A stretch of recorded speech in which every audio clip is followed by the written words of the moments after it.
প্রত্যেক মানুষই চায় যে নিজের জায়গায় প্রতিষ্ঠান দাঁড় করাতে।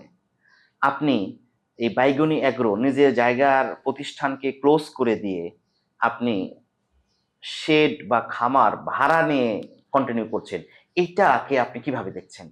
এইটাকে আমি আমার ওই অভিজ্ঞতার শিক্ষা হিসাবে দেখছি। আমাদের ফার্ম শুরু করতে দেরি হওয়ার একটা বড় কারণ হচ্ছে শেড করতে হবে, প্ল্যান করতে হবে, এক। দুই হচ্ছে আমার লাইফে বিজনেস শাটডাউন করতে হয়েছে একাধিক। আমি জানি এবং মানি যে একটা বিজনেস শুরু করলে আমার বন্ধও করতে হইতে পারে। এটা আমি জানি। এ কারণে আমি ফিক্সড কস্ট যত কম করা যায় আমি সেদিকে ফোকাস করি। আমার জায়গা আছে, আমি শেড করতে পারছি। শেড তো আমি করতে পারবোই। আজকেও করতে পারবো, ইনশাল্লাহ ২ বছর পরেও করতে পারবো। কিন্তু একটা শেড করতে গেলে যে ২৫ থেকে ৩০ লাখ টাকা খরচ, এটার ROI আমি কতদিনে পাবো? আমার বিজনেসটা ততদিন সফলভাবে রান করবে কিনা?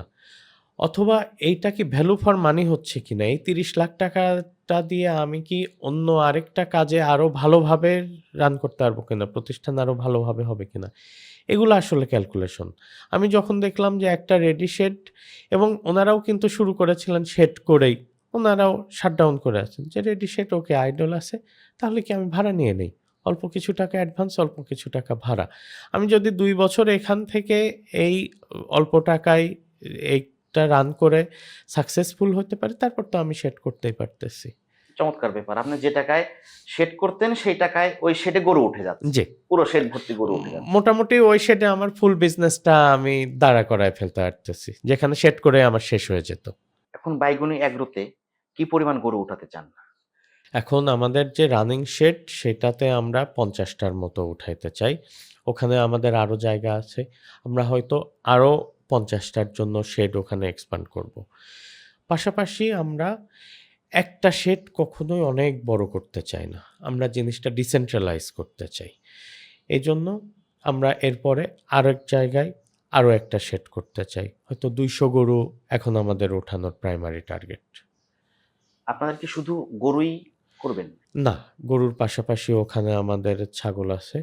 আমরা খাসির মাংস, মিট প্রসেসিং এর একটা প্ল্যান আছে মিট সেলের জন্য।